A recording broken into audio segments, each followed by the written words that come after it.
સામાન્યપણે જગતમાં સર્વ માટે તો દાદાએ બહુ સુંદર કહ્યું કે દાદા ભગવાન આપ એવી કૃપા કરો કે મને એટલે ઇન્ડિવિજ્યુઅલી.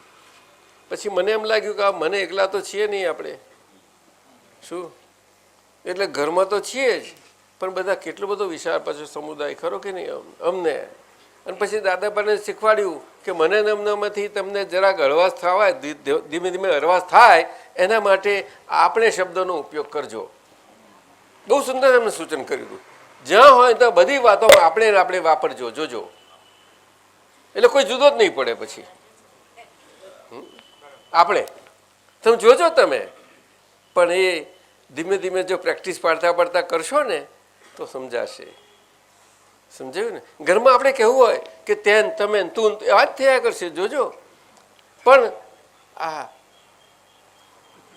ભાઈ આપણને આવું નથી લાગતું કે આમ હોય તો આપણને અંદર આ ક્લેશ કંકાસ ને આ બધું વાતાવરણ આવું ના હોય અને આપણે બધા સારી રીતે હઈએ? આપણને એવું નહીં લાગવું જોઈએ, એવું કહેવાનું. આપણે સામાન્ય કંઈક તમને એવું ના લાગે તમે આમ કેમ કરો છો, એની જગ્યાએ આપણને કહેવાનું. એટલે આપણે એનો પ્રયોગ બહુ મહત્વનો મજાનો છે. શું ઓલ ઇન્ક્લુઝિવ થાય છે.